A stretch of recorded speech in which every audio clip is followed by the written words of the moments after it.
என் கண்களுக்கு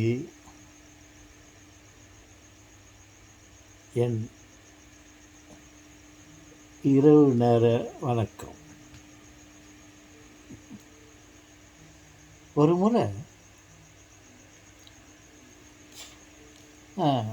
என்னுடைய உறவினர், என்னுடைய மாமன், என்னுடைய தாய் மாமன்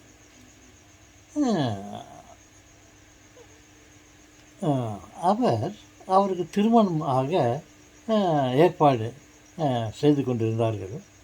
அப்பொழுது அவருக்கு திருமணம் என்றால் என்ன,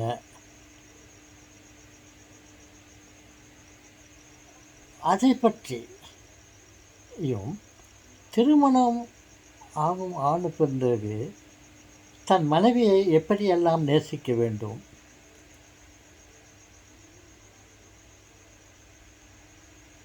என்றும், அவளுடன் எந்த மாதிரி அன்பாக இருக்க வேண்டும், விட்டு கொடுக்க வேண்டும், எத்தனை விஷயங்கள், உடல் உறவு கொள்வது எப்படி, அதனால் என்னென்ன விளைவுகள்லாம் நடக்கிறது, நல்லது கெட்டது, உடல் பிறகு நடக்கிறதெல்லாம் தெரிஞ்சுக்கணும். கல்யாணம் ஆகிறதுக்கு முன்ன ஆணும் பெண்ணும்னு ஒரு ஒரு கிளாஸ் இருக்குது, மேரேஜ் கோர்ஸ் அப்படின்னு சொல்லிட்டு சர்ச்சில் அதெல்லாம் சொல்லிக் கொடுப்பாங்க. கண்மூடித்தனமாக ஏதோ திருமணம், ஆடு மாடுகளைப் போல்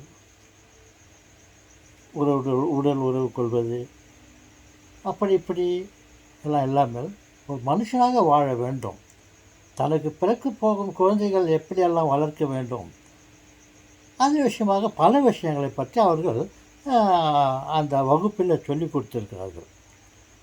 அவர் ஒரு முறை என்னிடம் அவர் தெரிந்து கொண்ட விஷயத்தை எனக்கும் சொல்லலாம் என்ற ஒரு எண்ணத்தில் என்னை கேட்டார். டேய், டைரெக்டாக இது எப்படி குழந்தை பிறக்குது தெரியுமாடா உனக்குன்னு கேட்டார் என்ன. நான் அவர் பார்த்துட்டு என்ன இப்படி கேட்குறாரு பார்த்தேன். அப்போ தான் அந்த கிளாஸ்க்கெல்லாம் போயிட்டு வந்தார். அவர் படிச்சுட்டு தெரிஞ்சுக்கின்னு வந்த விஷயத்தெல்லாம் சொல்லணுன்ற எண்ணத்தோடு என்னை கேட்டார். அவர் எனக்கு ஏதாவது சொல்லி கொடுக்குறாங்க. அப்புறம் என்னை கேட்டார், எப்படி குழந்தை பிறகுது தெரியுமா அப்படின்னு கேட்டார். நான் என்ன சொல்கிறதுன்னு தெரியல. எப்படி பிறக்குதுன்ட்டு அவர் கேட்டார். எனக்கு தெரிஞ்சதை சொன்னேன்.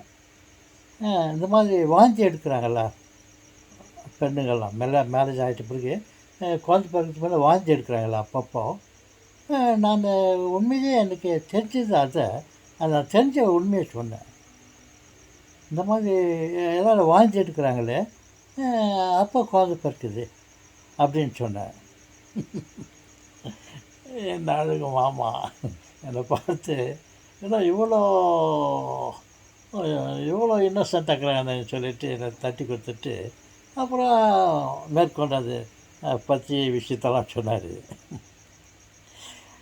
அது இன்னும் நான் மறக்கலை. வாந்தி எடுக்கிறதில்ல குழந்தை பிறக்கிறதில்லடா அப்படின்னு சொல்லிட்டு அவர் எப்படி அடுத்தடுத்து என்னென்ன நிலைமையில் நடக்குறதெல்லாம் சொன்னார். அது உங்கள்கிட்ட சொல்லலாமான்னு பார்த்தேன். சொல்வதற்கு முன்னும் இதெல்லாம் பேசுகிறதா அதெல்லாம் சொல்லலாமான்னு யோசித்தேன். இதில் நான் உண்மையாக தானே சொல்கிறேன், எனக்கு நடந்த சம்பவங்களில் ஒன்று தான் சொல்கிறேன். ஒருவேளை நீங்கள் கவலையாக இருந்தால் நான் சொல்வதை கேட்டு கொஞ்சம் சிரித்து சந்தோஷமாக இருங்க. ஓகே, வணக்கம், குட் நைட்.